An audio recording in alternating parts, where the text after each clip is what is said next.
Bangladesh football কাঁপাতে America হতে আসছে গতির দানব খ্যাত ফুটবলার কিয়ান রহিম। বর্তমানে এই ফুটবলার খেলছেন MLS নেক্সট টেল লিগ জাগুয়ার্স এফসি একাডেমির বয়সভিত্তিক দলে। জাগুয়ার্স এফসি একাডেমির শীর্ষ পর্যায়ে খেলেন বাংলাদেশি বংশোদ্ভূত ফুটবলার কিয়ান রহিম। তবে বাংলাদেশের লাল সবুজ জার্সি গায়ে জড়ানোর স্বপ্ন দেখছেন এই তরুণ ফুটবলার। মিডফিল্ড এবং ফরওয়ার্ড পজিশনে বেশ পারদর্শিতা রয়েছে কিয়ান রহিমের। স্ট্রাইকার হিসেবে তো দারুণ ছন্দে রয়েছেন তিনি। দুরন্ত গতি, দুর্দান্ত ড্রিবলিং এর পাশাপাশি যে কোনো পজিশন থেকে গোলে শট নেওয়ার যেমন ক্ষমতা, তেমনি প্রতিপক্ষের খেলোয়াড়কে 1 ভার্সেস 1-এও রুখে দিতে পারেন তিনি। কিয়ান রহিমের বাংলাদেশে আসার আগ্রহের অন্যতম কারণ হলো হামজা চৌধুরী। মূলত হামজার থেকে অনুপ্রাণিত হয়েই তার বাংলাদেশে আসার আগ্রহ জাগে। এর অনেক আগে থেকেই বেশ কয়েকজন প্রবাসী ফুটবলার বাফুফের সঙ্গে যোগাযোগ করে আসছিলেন। তাদের মধ্যে একজন কিয়ান রহিম। কিয়ান রহিম নামের এই ফুটবলার আমেরিকার জীবন ছেড়ে বাংলাদেশের হয়ে খেলার আগ্রহ প্রকাশ করছেন। কিয়ান রহিম, যিনি বর্তমানে আমেরিকায় বসবাস করেন,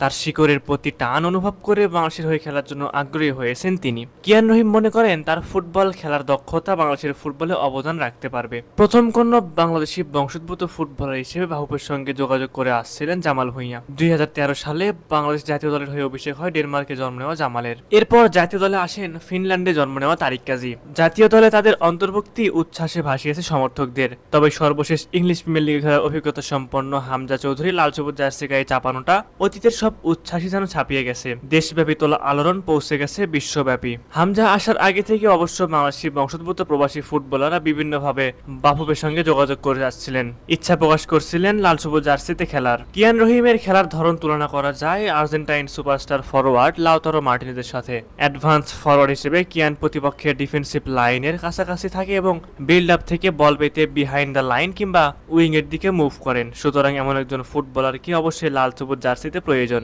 সুপ্রিয় দর্শক, আপনাদের কাছে কি মনে হয় কিয়ান রহিমকে কি ফিউচারে লাল সবুজ জার্সি গায়ে দেখা যাবে? অবশ্যই সে বিষয়ে আপনাদের মূল্যবান মতামত আমাদের কমেন্ট করে জানাবেন।